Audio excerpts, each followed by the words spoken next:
Bonsoir, bienvenue à toutes et à tous. L'actualité est toujours restée dominée par la gestion de la crise liée et bien sûr au coronavirus, en tout cas au Bénin, avec un premier décès enregistré dimanche dernier. Nous allons encore en parler sur ce plateau du Forum des rédactions. L'actualité liée au Covid n'a pas du tout effacé et bien sûr celle politique. Et puis depuis dimanche, vous l'avez certainement entendu déjà, la crise au fond au sein de la FCBE, Force Corée pour un Bénin émergent avec la démission du président d'honneur Boni Yayi du parti. C'était donc le dimanche des Rameaux. Et puis ce mercredi également, démission collective de plusieurs leaders de ce parti politique. Allons-nous vers l'éclatement du seul parti pratiquement de l'opposition qui reste au Bénin, en tout cas sur la liste pour les élections prochaines. Quelles sont donc l'influence de cette démission sur la vie du parti, mais également au niveau de la classe politique au Bénin? Les deux confrères qui sont sur ce plateau donc vont faire l'exercice de se prononcer sur ces questions d'actualité. C'est donc reparti pour 52 minutes de débat sur le Forum des rédactions.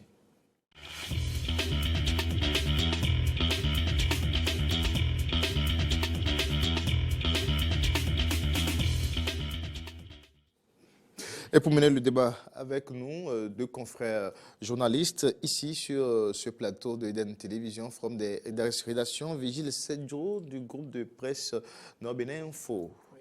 Voilà, bonsoir chers confrères. Bonsoir Connie. Merci d'avoir accepté notre invitation. C'est moi. D'accord. En face de vous, Frédus Osséoulan, du groupe de presse Eden TV Diaspora FM que vous connaissez. Frédus, bonsoir. Bonsoir Corneille, bonsoir chers confrères et merci civilités à nos amis téléspectateurs et auditeurs de la 102.3. Alors, ça va très vite, en tout cas, parlant de la pandémie liée au coronavirus, même si encore dans notre pays, ça reste encore un peu, la situation est beaucoup plus maîtrisée, puisque le Bénin, jusque-là, n'a enregistré qu'un décès. Pendant que sur d'autres horizons, on parle de 10 000 morts et même de plus que ça. Frédéric Seroulan, nous avons enregistré un mort coronavirus au Bénin.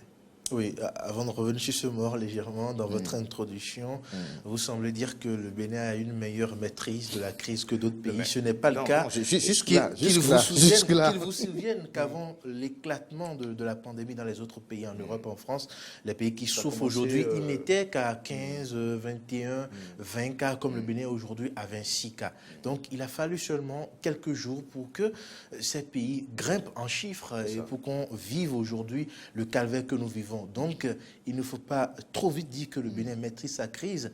Il faut plutôt exhorter le gouvernement à prendre davantage au sérieux cette crise-là parce que l'Italie n'y croyait pas. Boris Johnson, en Grande-Bretagne, ne croyait pas que le coronavirus pouvait sévir autant. Et aujourd'hui, voilà la situation en Grande-Bretagne. Lui-même est hospitalisé. Heureusement qu'il va bien. Aux États-Unis, Donald Trump qui banalisait la crise a pris aujourd'hui la mesure de la gravité de la situation. Et donc, il ne faudrait pas que cette situation revienne aujourd'hui. Et donc, vous parlez par la suite du premier décès enregistré au Bénin. Avant ces décès-là, vous avez vu un peu la gestion qui a été faite de la crise. Il y a eu beaucoup de tollés sur la toile et en dehors même de différents réseaux sociaux, que ce soit numérique ou pas, beaucoup de voix se sont élevées pour dénoncer la gestion faite par le gouvernement de cette crise-là, parce que le gouvernement ne semblait pas prendre l'ampleur, la gravité de la situation. Mais tout est allé vite à présent, avec plus de 20 cas, 26 cas aujourd'hui. Pourquoi vous en parlez encore ainsi Oui, je viens, il faut faire juste l'histoire, c'est pour vous dire qu'avant la gravité, sinon avant l'aggravation de la situation, le gouvernement ne semble pas prendre la mesure. On y va tout doucement. Alors, qu'est-ce que vous mettez dans l'aggravation de la situation? Eh bien, quand nous étions au premier cas qu'on est ici, vous savez que l'investition de pour demander au gouvernement tout de suite chiffres aujourd'hui parlent de 26 cas confirmés au Bénin, alors que nous savons que dans la sous-région, dans d'autres pays, on est jusqu'à des centaines de cas. Alors, la sous-région, ils sont partis de quelque part. De la situation. La sous-région, ils sont partis de quelque part, comme je vous l'ai dit tantôt. Les États-Unis, l'Italie et autres, on part toujours de 1 avant de venir à 5, à 10, à 1000, et etc.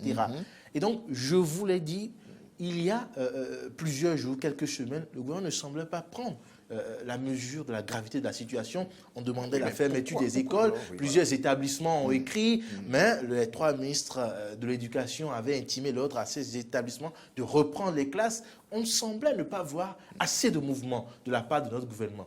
Mais avec les nombreux cas signalés aujourd'hui, 26, et le premier décès, vous avez entendu, sinon, vous avez lu le président qui a dit « l'heure est grave ». Et là, maintenant, le gouvernement prend réellement la température de la situation et nous pouvons saluer aujourd'hui la gestion qui semble reprendre ses droits sur le bon chemin. Les congés ont été prolongés jusqu'au 10 mai. Le calendrier scolaire a été réaménagé. On observe là un début de réaction. Un début de réaction. Donc, ce n'est pas encore ce qu'il faut. Vous avez certainement, vous lisez au départ un peu de lacisme, des tâtonnements. Il y avait beaucoup de tâtonnements, de lacisme, de nonchalance au début. Mais là, aujourd'hui, il y a un début de réaction et il y a beaucoup de choses à faire encore.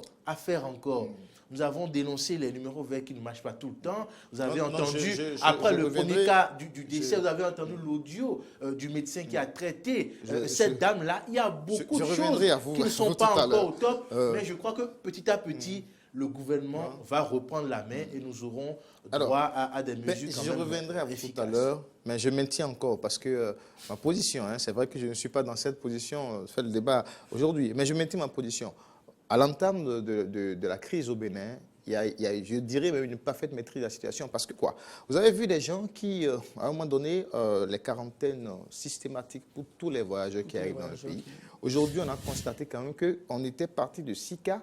Et si on est à 26 cas, la majeure partie du taux enregistré provenait de ceux qu'on a mis en quarantaine. Et si entre-temps, ces gens étaient directement rentrés chez eux, vous voyez la gravité de la situation. C'est pour ça que nous avons dit au départ, qu'on le veuille ou pas, ça, ce n'est pas du tout un discours politique, ça n'a rien à voir. On a senti quand même que sur certains plans, il y a eu quand même une certaine réaction efficace par rapport à la crise, mais sur d'autres plans, on peut rester sur notre soif, puisque nous avons dénoncé nous-mêmes également. On aurait pu, si on a fermé les églises, on aurait pu également fermer les écoles depuis le début pour prendre des décisions un peu plus radicales et ne pas commettre les mêmes erreurs que ce que ces grandes puissances ces erreurs commises par ces grandes puissances qui, au départ de la crise, n'avaient pas très tôt pris les taureaux par les cornes. Alors, Vigile Sedjo, votre position sur la gestion de la crise au Bénin, vous avez entendu mon confrère Frédéric Servolan tout à l'heure. Oui, merci beaucoup, Corneille. Je vais aborder dans le même sens que mon confrère. On a noté une nonchalance dans la gestion, on ne va pas passer par 4 chemins pour le dire. On n'a pas noté au niveau de ce commission qui est en train de gérer la crise actuelle. Il n'y a pas une réaction prompte quand les citoyens les appellent pour signaler des cas. Je vais donner l'exemple de cette dame qui serait décédée à la clinique Mauna. Mais le docteur traitant, comme l'a dit mon confrère, dès qu'il a appelé, mais les gens ils n'ont pas réagi. La réaction qui devrait suivre n'a pas été notée de leur côté. Donc il y a des insuffisances que nous voudrons vraiment que le gouvernement corrige, parce que avec le taux de mortalité que nous observons dans les autres pays, il ne faudrait pas que ça vienne chez nous, parce qu'on est quand même un pays sous-développé, l'hygiène n'y est pas. Donc si on doit côtoyer ces chiffres-là, vraiment, on ne sait pas ce que ça va donner. Donc, on implore le gouvernement, c'est un plaidoyer carrément qu'on est en train de faire, que le gouvernement redouble d'ardeur et soit présent pour répondre de façon prompte aux appels que les citoyens vont lancer. Alors, Frédéric Servolan, c'est quand même inimaginable quand on a entendu ces gens de plaintes, en tout cas sur la toile, au cours de la semaine. Voilà les numéros verts qui ne fonctionnent peut-être pas. L'équipe chargée d'intervention, je ne vais pas rentrer dans certains détails, qui n'arrive peut-être pas à temps. Il y a eu cette situation dans un quartier de Cotonou il y a 2 ou 3 jours. Alors comment peut-on quand même expliquer, parce que les discours sont autres sur les chaînes de télévision, les discours sont tout autres, mais sur le terrain, c'est encore autre réalité.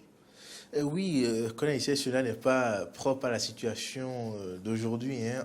En matière de crise, il y a toujours des tâtonnements parce que c'est des choses que l'on n'avait pas prévues. Et donc, il faut un peu de temps pour maîtriser réellement la situation. Mais il ne faut pas prendre trop de temps, justement, pour maîtriser la situation. C'est ce qu'on dit au gouvernement.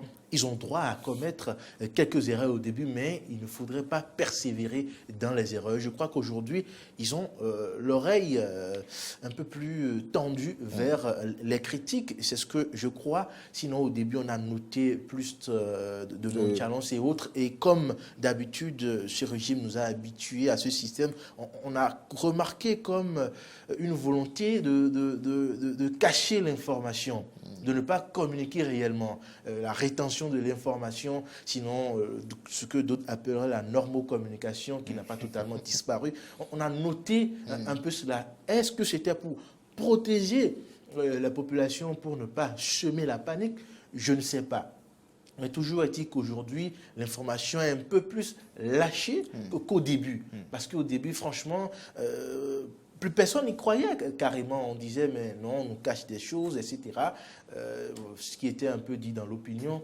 Mais aujourd'hui, on voit un peu plus de réactivité. L'information est un peu plus servie. On communique beaucoup plus. Ça veut dire que les critiques font effet. Les critiques font effet. Et sur ce coup, le gouvernement a remarqué quand même qu'il fallait y aller franco parce qu'il faut donner la vraie information aux citoyens pour que les gens puissent prendre réellement la mesure de la situation, de la gravité pour se mettre au pas. Regardez, aujourd'hui, après le premier décès, on a parlé des masques qui sont obligatoires. Quand je suis sorti de chez moi aujourd'hui pour venir ici, vous avez vu, j'ai vu beaucoup de personnes porter les masques. La majorité portait les masques. Les policiers au carrefour pour contrôler. Même si il faut sensibiliser encore sur comment il faut porter les masques. Quand on enregistrait un mort, ceux qui entre-temps avaient un peu des pensées utopiques ou chimériques ont compris rapidement qu'attention, la situation n'est pas ce qu'on... Voilà, je disais, c'est important. On voit les gens porter les masques, mais il faut sensibiliser les personnes sur comment porter le masque. J'ai vu beaucoup de personnes porter le masque et les laisser au niveau de leur menton. La bouche et les nez étaient à découvert. Et donc, il faut que la sensibilisation continue et soit plus pointue à ce niveau. L'autre chose, ce sont, quand vous regardez autour de nous, Niger, Burkina, Togo, ces gouvernements-là prennent des mesures sociales pour accompagner les mesures radicales comme confinement ailleurs, couvre-feu ici, c'est le cordon sanitaire, pour accompagner. Parce que, qu'on le veuille ou non, le cordon sanitaire, le mot d'ordre « restez chez vous » aura, sinon, forcément un impact économique sur le commerce, sur les transactions, qu'on le veuille ou pas, même si on n'a pas dit fermer les boutiques, fermer les commerces, d'autant plus qu'aujourd'hui, on a fermé les buvettes, on a fermé les lieux de plaisance. Eh bien, il y a, qu'on le veuille ou non, des impacts sur les transactions, etc. Alors, donc, comme les autres pays, il faudrait qu'on ait ici que le gouvernement puisse prendre des mesures sociales, comme au Niger, comme au Togo, comme au Burkina, tous ces pays qui nous entourent. Mais on a tristement entendu constater que le Bénin, subitement, était devenu plus pauvre que tous ses voisins et n'avait plus, sinon, n'a plus les moyens. Non, on a dit. Il faut une nuance. Non, pas de nuance. Il faut une nuance. Laissez-moi aller jusqu'au bout avant de faire la nuance parce que vous ne pouvez pas nuancer sur ce que je n'ai pas dit. Et donc, je dis qu'on est ici, on a entendu le gouvernement, sinon le numéro 1 du pays, dire que le pays était pauvre et ne pouvait pas se permettre certains accompagnements. Alors qu'avant cette crise du Covid-19, on nous a gavé des bons chiffres du Bénin. Meilleur élève de l'UEMOA, de la sous-région, taux de croissance, etc. Les économies faites, tout allait bien. Tout allait bien pour le Bénin. Et subitement, quand il s'agit d'accompagner les citoyens, en ce temps, pas des mesures sociales, subitement, le Bénin est un pays pauvre qui ne peut pas se le permettre, plus pauvre que le Niger, plus pauvre que le Togo, plus pauvre que le Burkina, et ne peut pas accompagner ses citoyens par des mesures sociales. On ne demande pas encore de distribuer des riz. Alors, Frédéric Savon, je vais apporter cette nuance-là. C'est parlant du confinement. C'est parlant du confinement que le président a dit que le BN n'a pas les moyens. Voilà. Maintenant, cela ne voudra pas forcément dire que le pays n'a pas du tout les IOTA pour faire quand même l'accompagnement, comme vous l'avez dit. Voilà, donc c'est précis. Mettre complètement le pays en... Voilà, le Bénin n'a pas les moyens de ça. C'est ce que le président a dit. Maintenant, on pas quand même donc aller au-delà et généraliser. Aujourd'hui, il y a le cordon, vous avez évoqué, il y a le cordon sanitaire, il y a des bars qui ont été fermés, les lieux de plaisance et autres. Alors, on peut forcément attendre de la part du gouvernement un peu d'accompagnement. Ça, ce n'est pas forcément, ce n'est pas ça ce que le président a dit. Non, on n'a pas les moyens pour faire le confinement, mais cela ne voudra pas dire qu'on n'a pas du tout de moyens pour accompagner socialement la crise au Bénin. Ça serait comme si nous-mêmes, là, on se ferme complètement sur ce que dit le président. Non, non, non, pas du tout. Alors, votre réaction d'abord sur deux aspects qu'il a soulevés. La communication d'abord, et puis les mesures sociales pour accompagner la crise liée à la pandémie au Bénin. Voilà, vous voyez, déjà que vous sortez, vous allez dans votre petit boulot, vous faites des allées et venir, que vous n'arrivez pas déjà à gérer la maison, les charges liées à la maison. Et voilà, on vous dit de ne pas sortir, de rester à la maison. Vous voyez, c'est difficile à dire. Nous pensons que le gouvernement, je suis sûr que dans les jours à venir, je veux croire que dans les jours à venir, que le chef de l'État va quand même regarder dans ce sens parce que, comme l'a soulevé mon confrère, tout récemment, on nous bombardait avec des chiffres, que le Bénin est un pays où il fait bon vivre, que nous sommes à l'aise économiquement parlant. Mais quand voilà, on a inventé, on a évolué, on a avancé des chiffres. Mais maintenant qu'il s'est agi de soutenir les populations, on les a dit de rester à la maison. Mais quand même, il faut les aider à rester à la maison, comme vous le dites. Bien sûr, il s'agit de la santé publique. Il revient aux citoyens de se protéger lui-même pour ne pas être contaminé.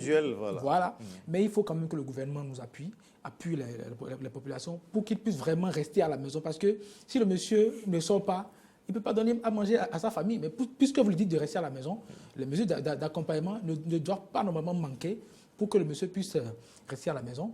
Et là, je viens sur votre... J'oublie que vous avez posé une question. Par rapport à la communication, voilà, c'était le premier point évoqué par rapport à la communication. Fréjus, c'est moi qui estime que, bon, qui parle de normaux, communication, rétention d'informations. Okay. Oui, le gouvernement, moi je crois que vraiment il y a beaucoup de choses qu'on nous cache. On ne nous dit pas tout, mais on ne sait pas dans quelle optique, pour quelles raisons on ne nous dit pas tout. Et c'est sur les réseaux sociaux qu'on apprend qu'il y a tel, il y a tel. Et du coup, il y a une panique qu'on observe. Les gens sont paniqués. Et c'est ça ce qu'on devrait éviter. Parce qu'il s'agit d'une pandémie à l'échelle mondiale qui a touché beaucoup de pays. Beaucoup de gens sont morts. Mais on ne peut pas laisser les gens livrer à eux-mêmes en ce qui concerne l'information. Parce que quand vous laissez l'information et ça part, vous ne pouvez plus la rattraper. Donc, je vais appeler la communication du gouvernement à plus d'informations. Il faut informer les gens, il faut informer les populations. Il ne faudrait pas que les gens eux-mêmes créent des informations et les fake news. Aujourd'hui, on ne sait plus quelle information on doit prendre pour information. Vous voyez, donc on les appelle à plus d'informations, à plus de communication, à plus d'informations. Je vais le redire. Oui, mais on les voit quand même. On voit régulièrement le ministre de la Santé sur les chaînes. Non, mais on voit régulièrement les cadres. On voit le ministre, mais dès que le ministre parle, on a d'autres informations. Dès que le ministre quitte les conférences de presse, nous avons d'autres informations que lui, il ne nous a pas fait cas lors de ces conférences. Donc, je vais l'interpeller qu'il aille au fin fond des informations pour plus nous informer, de communiquer, pour que les gens soient plus paniqués. Parce que si vous les laissez à eux-mêmes, ils vont se faire des idées qui ne sont pas forcément les meilleures. Et là, quand ça va partir, on ne pourra plus savoir d'où c'est parti. Et là, il sera difficile de situer les responsabilités. D'accord. Merci bien, Vigile. Cette visite 7 jours du groupe de presse Non-Bénin Info. Voilà. Alors, Fréjus Serment du groupe de presse d'MTV Diaspora FM. Mais également, au cours de la semaine, nous avons constaté, c'est vrai que ce n'est pas encore la catastrophe, l'hécatombe, comme certaines voix l'avaient annoncé. En tout cas, ce n'est pas encore le cas en Afrique. Et nous espérons quand même que l'Afrique n'ira pas à ces extrêmes. C'est vraiment cette histoire de vaccin anti-Covid-19, la polémique autour avec les propos tenus sur une chaîne étrangère et qui a enflammé complètement les Africains du nord à l'est, de l'est à l'ouest sur le continent. Fergus Servan, rapidement, est-ce que ce n'est pas de polémiques, de vaines polémiques que de parler d'avoir ce genre de réaction, alors qu'aujourd'hui, il y a un vrai problème qui se pose? Avant le vaccin qu'on a ici, on parlait tout à l'heure du gouvernement, les mesures sociales, les mesures à prendre. On a oublié d'aborder le cas des masques. Aujourd'hui, le gouvernement a exigé le port obligatoire du port de masque au sein du cordon sanitaire, dans l'ensemble des villes du cordon sanitaire. Mais déjà, les masques sont disponibles dans les pharmacies. Donc, il faudrait forcément que le gouvernement anticipe sur cette crise-là, parce qu'il ne faudrait pas que les policiers commencent à réprimer les citoyens, alors que l'absence de masque, le non-port de masque, ne leur est pas imputable. Parce que ces masques ne sont pas disponibles en pharmacie, alors que le gouvernement avait annoncé plutôt que ces masques seront disponibles sur toute l'étendue du cordon sanitaire est disponible à 200 francs CFA, si je me tout à fait.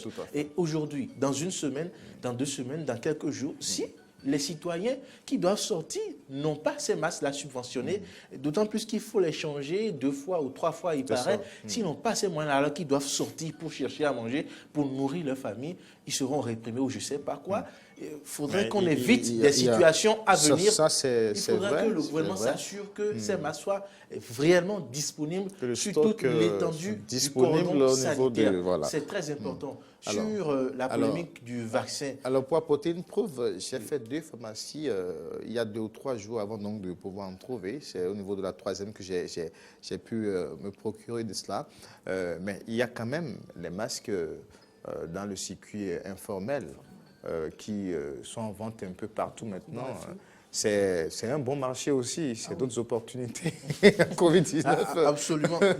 Déjà en France, les policiers sont autorisés à porter les masques lavables. Donc, si ces masques sont disponibles, l'essentiel, c'est de se protéger, de protéger les autres, respecter les gestes barrières, respecter la distanciation sociale, rester chez soi. Quand on n'a pas quelque chose d'important à aller faire au-delà, il faut forcément porter les masques, se laver régulièrement les mains. C'est important.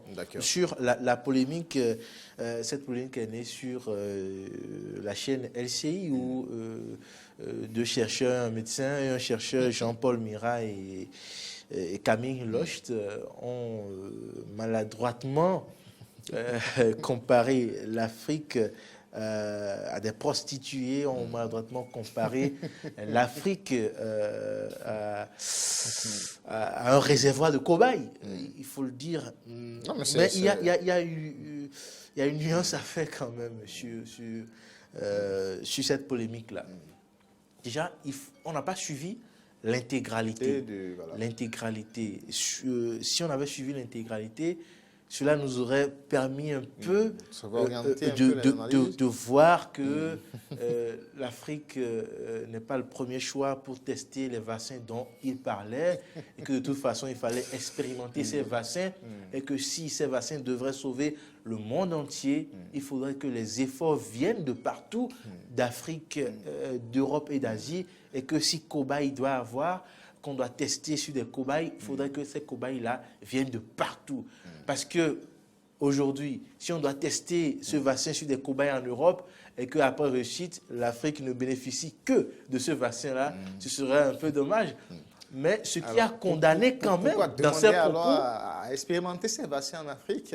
Non. Si on n'a pas des visées racistes ou... Non, c'est pourquoi je dis l'autre chose. L'autre chose, c'est que cette partie que l'on a écoutée, il faut absolument condamner cette partie, non pas parce qu'on a demandé à expérimenter le vaccin en Afrique. Parce que si on doit expérimenter le vaccin en Afrique, ça doit être dans un cadre donné, suivant des protocoles donnés, comme en Europe, etc. Les propos qui doivent être condamnés, c'est ce parallélisme, cette analogie faite entre Africains prostitués, Africains seulement cobayes, là, qu'il faut condamner. Et ces propos ont été condamnés. Les personnes indexées ont présenté leurs excuses. Et je crois qu'ils se sont crus en d'autres temps. Ils se sont exprimés comme en d'autres temps. Et heureusement, la vive réaction de l'Afrique, dans son ensemble, sur les réseaux sociaux, etc., des stars de football, des simples citoyens, et même un professeur congolais, chercheur qui s'est prononcé, ça a permis aujourd'hui à ceux-là de se rétracter, de présenter leurs excuses. C'est déjà un début. Alors, Vigile, ok, moi, je vais donner un autre son de cloche.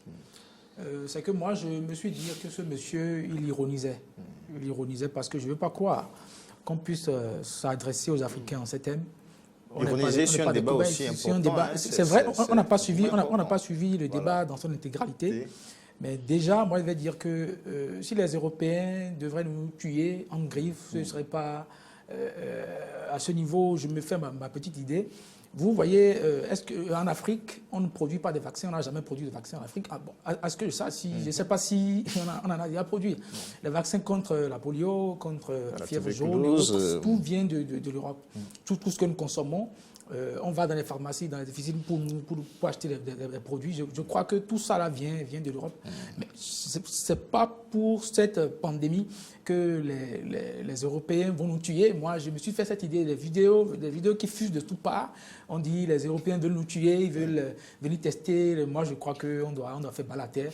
Le débat n'est pas encore mais justement, ils ne veulent pas nous tuer parce que s'ils voulaient le faire... Je vous pose alors, pourquoi demander à expérimenter ce vaccin en Afrique quand on sait aujourd'hui quand même que, qu'on le veuille ou pas, l'Afrique n'a pas encore connu le pire avec le coronavirus et que c'est chez eux qu'il y a plus de morts. Alors pourquoi en ce moment-là demander à aller expérimenter un vaccin en Afrique? Nous avons suivi d'autres émissions sur d'autres chaînes internationales et quand vous suivez à peu près l'analyse que l'on fait, comment on présente l'Afrique, ce que les gens attendent de cette pandémie-là sur le continent africain, c'est à croire que c'est eux qui décident de tout. Et que, non, c'est justement ça. Et c'est ce qu'il faut condamner, justement.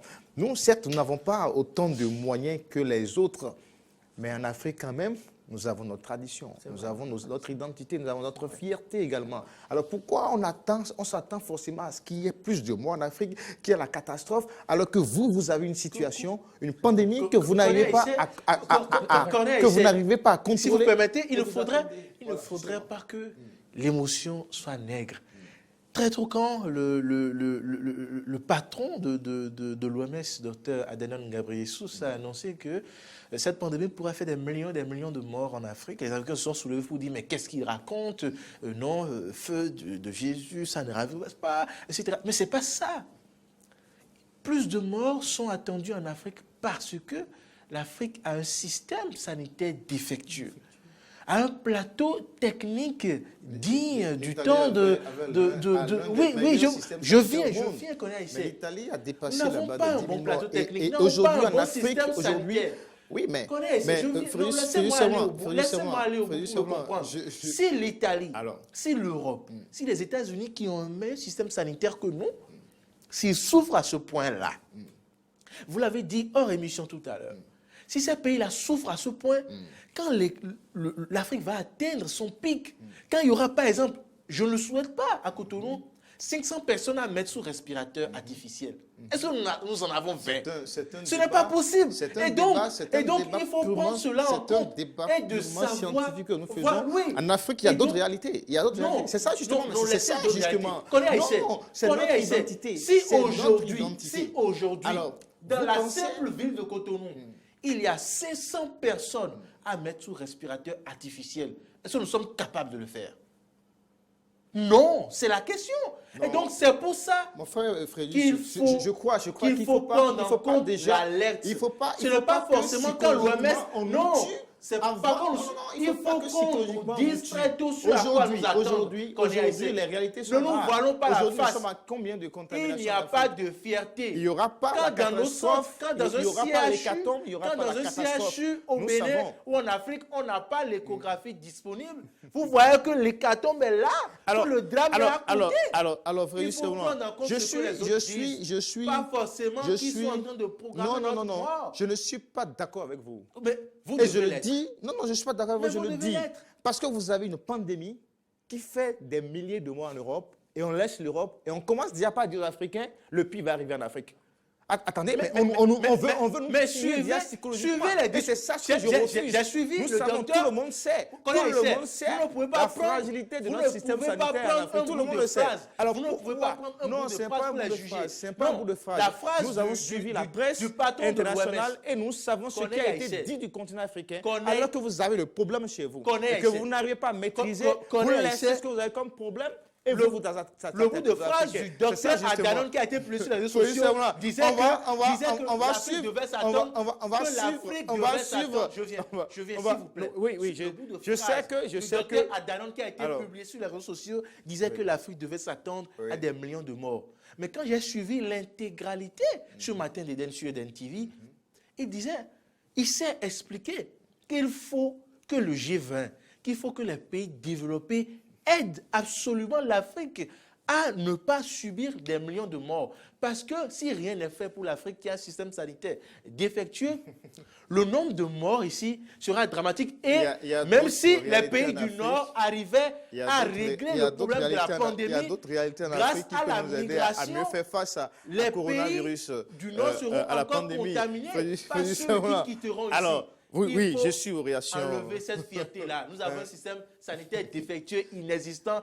Et si nous ne faisons pas attention, ce sera le drame ici. Et je vous l'ai dit, s'il y a 500 personnes à mettre sur le respirateur artificiel à Cotonou, nous n'avons pas les moyens. Ne nous tuons pas psychologiquement. L'alerte, c'est pour vous dire, il n'y aura pas le pire. L'alerte, c'est pour vous dire, prenez-vous au sérieux. Oui, Vigile. Ça, on doit le porter chaque jour. Personne ne le souhaite. Personne ne le souhaite. Mais ce qui est à condamner, c'est qu'on ne doit pas nous préparer psychologiquement à ce qu'on doit... ça ne va pas arriver, hein, qu'on doit mourir. On ne peut pas accepter cela parce que nous sommes quand même des êtres humains. On est sensibles. Il y a des gens qui sont très sensibles à ce genre de situation. On nous dit qu'il faut vous préparer au pire. C'est vrai que c'est des questions un peu scientifiques, mais on ne doit pas quand même créer la panique. Parce qu'avec cette information, c'est un peu comme une bombe qu'on a lâchée en Afrique. On dit que les Africains, attention, vous allez mourir. Mais réfléchissez un instant. C'est juste terrible. Vous condamnez le gouvernement béninois parce qu'il ne fournit pas assez d'informations pour que la Béninois se prépare. Mais vous condamnez l'OMS de donner l'information pour que l'Afrique se prépare. Ça, c'est pas une information. On ne vous dit pas que vous allez mourir. Je ne suis pas d'accord. Ça, c'est pas une information. On ne vous dit pas que vous allez mourir. On vous dit, si vous ne prenez pas les dispositions nécessaires, vous allez perdre beaucoup. Je vous apporte encore. Quand en Afrique, les gens se disent, il y a d'autres cadres. Il y a d'autres cadres. Solabi pour vaincre le coronavirus. Quand vous entendez l'Africain penser sur le coronavirus, vous vous dites, mais oh là, il y a quelque chose qui arrive. On vous dit, non, il faut prendre du citron le matin, il faut prendre ci pour vaincre le coronavirus. Vous savez que sur le continent, il y a d'autres cadres de l'OMS qui ont été contre cette déclaration du directeur de l'OMS. C'est ça, justement. Alors, je dis, il y a d'autres cadres. Il y a d'autres cadres. Je ne vais pas citer ici. Mais il faut les citer. Je sais, je ne vais pas citer ici. Mais je sais qu'il y en a sur le continent. Et d'un pays encore très pauvre. Mais qui sont-ils? Et qui a été contre. Mais qui sont-ils? Alors, je ne suis pas venu pour rentrer dans ces détails, mais je dis, ne tuez pas les Africains psychologiquement. Je ne suis pas d'accord avec cette chose. Nous avons suivi la presse internationale de décembre jusqu'à maintenant. Et nous savons comment l'Afrique est traitée dans cette pandémie-là. Nous savons très bien que nous avons des systèmes sanitaires un peu fragiles sur nos continents. Mais heureusement qu'à l'heure où nous parlons, quand on prend l'Afrique réunie, on n'a pas atteint 10 000 morts. Et on n'atteindra pas 10 000 morts. Justement ça. Alors, soyons quand même forts. Topons-nous quand même le moral.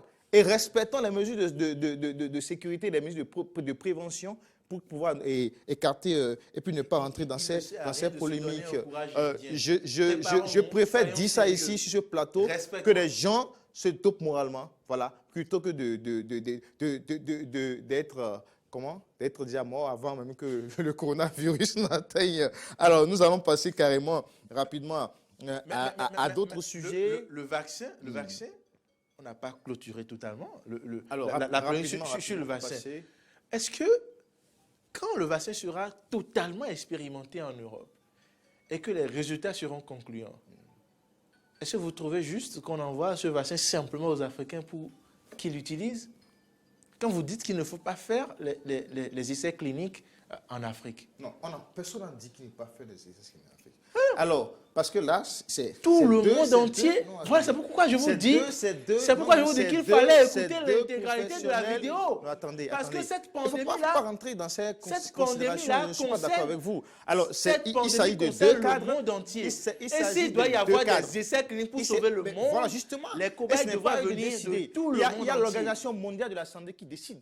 Il y a l'Organisation mondiale de la santé qui décide. Ce n'est pas à deux cadres de se mettre sur un plateau et de commencer par demander à ce que... Et c'est pour ça que les Africains ont été... Qu'il faut faire la nuance entre les propos de ces deux cadres je crois qu'on ne se comprend le vaccin qu'on doit expérimenter dans le monde entier. Je crois qu'on doit, si on doit expérimenter un vaccin, ça revient certainement à l'OMS et à l'ONU de décider dans quel cadre, dans quel espace le vaccin sera fait. Dire aux fanatiques qui disent jamais d'expérimentation en Afrique qu'il ne faut pas aller dans ce sens. Parce qu'on ne veut pas dire que ce sont les autres aujourd'hui, les cobayes, pour que le résultat final nous soit bénéfique ici. Non, il ne faudrait pas qu'on se mette dans la posture Je ne crois pas que les Africains, il faut faire la différence. Il y a de ces discours. Je ne crois pas que c'est ça le problème. Et donc je nous invite à faire la différence. Ça reste dans le cadre de ce qui a été dit sur les propos de Jean-Paul Mira et de Camille Locht qui comparent les Africains aux prostituées et à des cobayes de premier choix. Il faut les condamner. Maintenant, ces Africains qui disent qu'il ne doit jamais y avoir d'essais cliniques ici, qu'ils ne doivent pas avoir d'expérimentation ici, il faut leur dire qu'ils cessent. L'expérimentation, s'il doit y en avoir, ça doit être partout. Alors, on passe maintenant à d'autres débats. On revient carrément ici au plan politique.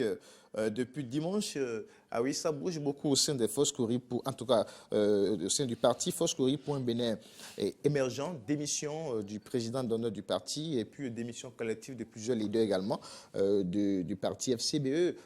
Vigile Sedjuro, est-ce la fin?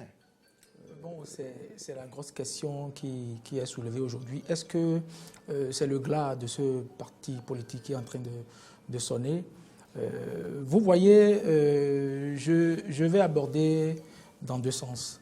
En premier lieu, je vais parler du président d'honneur, le président Yahi qui a démissionné. Je pense que s'il était à sa place, je ferais la même chose. Excusez-moi d'être aussi direct. C'est une décision sage, vous trouvez que c'est... Laissez-moi finir ce que je suis en train de dire. Vous voyez, vous êtes président d'honneur, c'est vous qui avez créé votre parti, vous êtes président d'honneur de votre parti. Et vous avez observé les 52 jours que le président Bouni Yahi a passé chez lui, blotti chez lui, n'a pas sorti. Le confinement. Non, c'est pas un confinement. Excusez du peu. Nous avions appris que c'était pendant ce temps... Confinement anticipé ou... On a appris que c'était pendant ce temps que les décidents d'aujourd'hui du parti ont profité pour enlever les attributs du président d'honneur, le président Yahi. Et après, quand il est allé se faire soigner en Europe, ils ont profité aussi pour lui ôter les attributs. Vous voyez, il est revenu, il a invité les secrétaires au plus haut niveau du parti. Il y a l'aile Humpé qui a dit que, bon voilà, il peut pas les inviter. D'abord, lui, il a appelé les secrétaires de boycotter l'invitation du président d'honneur. Et par la suite, il a appelé les policiers qui sont venus pour interdire la réunion. Donc, si vous voyez ces gens de faits, le président d'honneur, il a envoyé sa participation, les 18 150 000, je crois, pour sa caution. Mais les gars, ils ont retourné les choses, ils ont dit non, qu'ils n'en ont pas besoin, qu'ils ont déjà pris leur disposition. Donc, vous voyez, tous ces éléments réunis, moi, je comprends l'ancien chef d'État qui a jeté l'éponge, tout simplement. Moi, je le comprends parce qu'il y a un adage de chez nous qui dit, si vous ne savez pas quitter les choses, c'est les choses qui vont vous quitter. Donc, moi, je le comprends. Moi, je me suis mis dans sa posture et je l'ai compris. Selon moi, je crois qu'il a pris sa décision. Et vous avez vu l'éclatement. Ça va, c'est pas fini, ce n'est que le début. Ce n'est que le début, parce que si vous n'avez plus un bon leader, vous pouvez être fort financièrement, vous pouvez faire tout ce que vous voulez, mais si vous n'avez pas un bon leader, vous êtes perdu. Et je crois que c'est ce qui va se passer dans les jours à venir. Les Forces Kouri pour un Bénin émergent, je crois que c'est le glas qui est en train d'être sonné. En attendant de vous revenir à vous, Frédéric Servan, écoutons la déclaration des membres démissionnaires ce mercredi. Montrer aux militants qu'ils ont pris entièrement le contrôle et que le président Boni Yayi n'a plus d'autorité au sein du parti, ils ont systématiquement sorti de la liste des candidats tous les militants qu'ils estiment proches du président d'honneur. Par ailleurs, dans le souci de faire participer le parti FCBE aux élections communales et de les gagner, nous, membres majoritaires du bureau exécutif national, avons consenti d'énormes sacrifices en acceptant les propositions venant de nos camarades du camp Humpé. Malheureusement, les accords, les propositions, les suggestions issues des négociations n'ont jamais été respectées. Le comité national de candidature a été contourné dans toutes les prises de décision et la liste n'a pas été consensuelle car pilotée par le trio Humpé, Yarou et Garba. Le dépôt de la liste à la Sénat a été fait à la sauvette. Vous comprenez donc que la liste déclarée à la Sénat n'est pas celle venant des structures du parti FCBE dans la majorité des cas. Eu égard à tout ce qui précède, nous faisons note la déclaration du président d'honneur, son Excellence le Dr Boni Yayi, du dimanche 5 avril 2020. À ce titre, nous nous désolidarisons de cette mascarade orchestrée par le clan Humpé, Yarou et compagnie et annonçons ici maintenant notre démission dans toute association avec ces derniers. Alors, frère, justement, vous l'avez suivi, vous venez de suivre avec nous cette déclaration. Il y a toujours deux camps qui s'affrontent et aujourd'hui, voilà, il reste que le clan Humpé, parce que si l'autre camp démissionne, le président d'honneur part aussi. Alors, que reste-t-il parce qu'il y a un point Bénin émergent et de l'opposition au Bénin? Connaissez, l'opposition n'existait déjà plus, mais une nuance, rapidement, il démissionne, pas du parti, mais il démissionne de toute association avec le camp Humpé. Ça voudra beaucoup dire. Ça veut dire que dans les prochains jours, nous assisterons à des scènes de ménage politique. Il y aura d'autres partis. Non, ça veut dire que sûrement que ce camp va intenter sûrement des procès, il y aura d'autres congrès, ils feront chemin simple. Le récépissé. Oui, mais ça veut dire qu'ils veulent simplement dire par là que la bataille ne sera pas facile dans les jours à venir, qu'ils ne se laisseront pas faire. Je crois que c'est comme ça que nous devons comprendre, parce qu'ils ne démissionnent pas du parti, ils démissionnent de toute l'association avec le camp Humpé. C'est-à-dire qu'il n'y aura plus d'action concertée, coordonnée avec ces derniers-là. Ils sont sa partie. Voilà, ce n'est pas une démission formelle du parti. Nous quittons le parti FCB, nous quittons le bureau politique. Non, ils sont membres majoritaires du bureau. Et ce qu'on doit comprendre, c'est la démission de toute association avec le camp Humpé. Ceci dit, la démission de Boni Yayi. Cette démission, mon confrère l'a dit, elle est salutaire. Cette démission est à saluer parce que si vous ne savez pas quitter les choses vous quitteront. Aujourd'hui, les putschistes, le camp Humpé, ont dépouillé le président d'honneur de ses attributs, de sorte qu'on met Boni Yayi là comme un fétiche, on veut bénéficier de son aura, de son leadership, mais en l'humiliant, en ne lui donnant aucun moyen. Un éventail. Voilà, aucun. Non, l'éventail, ça fait repousser les gens. C'est un fétiche. Dans d'autres termes, ça fait, vous savez, voilà. Donc, en l'humiliant, en ne lui donnant aucun moyen de dire son mot dans la gestion du parti. Et donc, cette gestion-là qui est faite, elle est humiliante, dégradante et sans morale. Et donc, Boni Yayi a eu raison de dire, mais les petits-enfants, vous ne pouvez pas mettre un vieux assis et l'embêter assez longtemps. Oui, parce que cela ressemble désormais à de l'embêtement.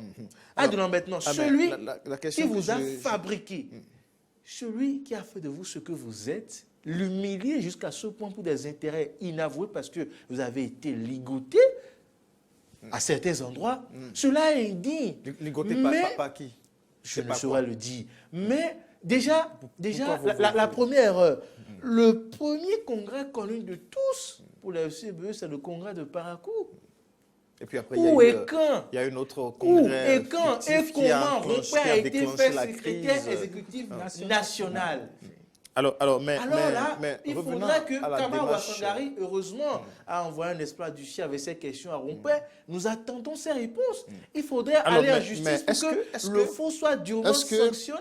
Est-ce que le fait d'abandonner le navire, est-ce que c'est la meilleure solution? Parce qu'aujourd'hui, quand on parle de fausses courriers pour Bénin émergent, ça a été quand même une grande alliance, d'abord politique, un grand parti politique. Et avant même la réforme du système partisan, c'était le parti le plus représentatif, en tout cas au plan national. C'était carrément le premier parti politique. Alors aujourd'hui, est-ce que c'est la meilleure solution pour le leader charismatique que nous connaissons, de Boni Yayi, qui comme l'a démontré sur toute la ligne? Est-ce que c'est voir le parti s'effriter comme ça, abandonné? Est-ce que c'est ça la meilleure solution selon vous, politiquement parlant? Je crois que ce n'est pas sur un coup de tête que le président d'honneur a décidé de claquer la porte. Ce n'est pas sur un coup de tête. Il n'a pas réussi à quand même stabiliser sa maison, à réunir sa maison. Il a essayé en vain. Il a essayé en vain parce qu'avec les réunions qu'il a organisées et que le clan Rompé a appelé au boycott et toute l'humiliation qu'il a subie, il est donc normal, il est de bon ton, parce que je vais le redire encore, il est de bon ton qu'il quitte le navire pour les observer.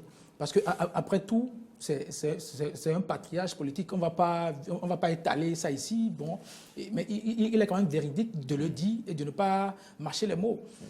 Vous ne pouvez pas mettre un ancien chef d'État qui vous a appelé, parce qu'après tout, c'est son parti. Il les a appelés pour dire, venez, on va travailler ensemble, on va développer ce pays. Vous êtes venus. Maintenant, par la suite, voilà comment vous vous comportez. Oui. Moi, je vous ai déjà dit, si vous ne savez pas quitter les choses, c'est les choses qui vont vous quitter. Donc, c'est ce que le président d'honneur a compris très tôt. Et là, il a claqué la porte. Et là, il va rester à l'écart pour les observer, pour voir comment ils vont faire. Je l'ai dit aussi, moi-même, si j'étais à ta place, j'aurais fait la même chose. C'est une décision salutaire. Je félicite beaucoup notre ancien chef d'État pour cette décision. Et j'appelle d'autres chefs de parti à lui emboîter le pas. Alors, FCBE complètement déplumé à quelques jours des élections, à quelques semaines des élections communales. Frédéric Serment, est-ce que vous savez, si Boni Yayi n'avait pas démissionné, si je perds le fil dans les idées, si Boni Yayi n'avait pas démissionné, il serait content de tout ce que Rompé ici ferait dans le parti, puisqu'il est le président d'honneur.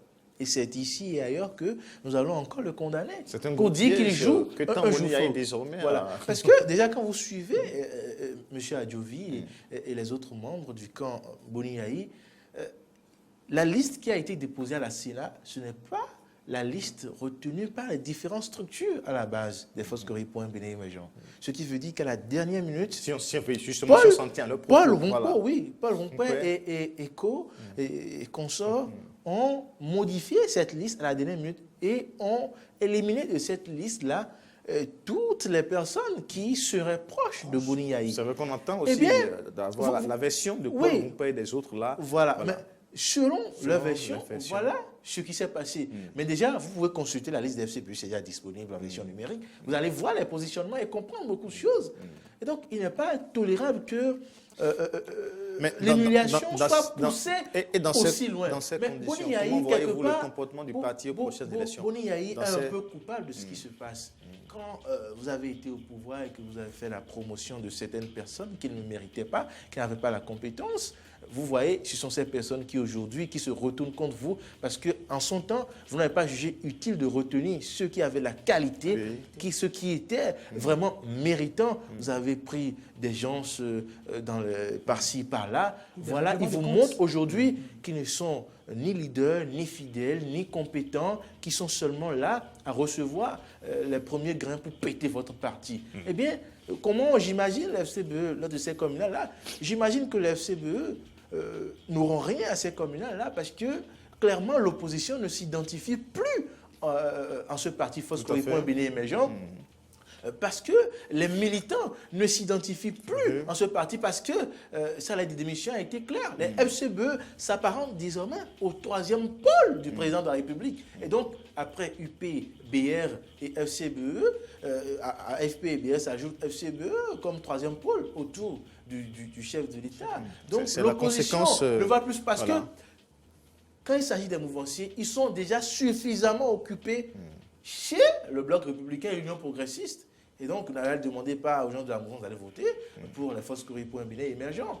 Hein? Et puis, dans le rang de l'opposition, voilà qu'ils ne se reconnaissent plus en ce seul parti-là qui était pour l'opposition. Et donc, les FCBE n'auront plus. Ce qui est sûr, si rien ne change, si les FCBE vont comme ça, avec le camp Yahi hors du jeu, les FCBE vont seulement faire de la figuration lors de ces élections-là. Merci. Rapidement, hein. Oui, est-ce que vous avez quelque chose à ajouter à ce que Frédéric a dit? Voilà, très rapidement. Ok, bon, il a déjà tout dit pratiquement, parce que si, tel que le schéma est, les Foscori Bénin émergents ne feront rien à ces élections. Il ne faudrait pas qu'on se voile la face, il ne faudrait pas qu'on le mette de... Il n'y a plus de parti d'opposition. Il n'y en a plus, opposition. Donc, comme nous savons qu'il y a quand même plusieurs échéances électorales qui nous attendent, mais comme très bientôt également la présidentielle. Concernant la présidentielle, avec le nouveau système, si vous n'avez pas des élus pour vous parrainer, vous n'allez pas à la présidentielle. Et on sait que la mouvance a déjà, avec les Blocs républicains et l'Union progressiste, la majorité au Parlement, et maintenant avec les FCBE qui deviennent encore un autre pôle de la mouvance, nous aurons 5 parties de la mouvance qui participeront à ces communales-là. Et donc, l'opposition ne pourra pas avoir d'élus. Rien là démontrer. Donc, ne disons pas que c'est notre pôle de la mouvance. Et donc, nous avons eu les élections législatives exclusives. Nous aurons les élections communales exclusives. Et nous aurons une élection présidentielle exclusive. 7 jours du groupe de presse Nord-Bénin. Il faut juste décidément. Merci beaucoup. En tout cas, à vous. C'est tout pour ce débat. Le forum de la rédaction. Merci à toute l'équipe de réalisation. Igor Mtonji, Jean-Baptiste Boko et tout le reste. Merci également à vous, chers téléspectateurs, d'avoir suivi cette émission. Au revoir et à très bientôt.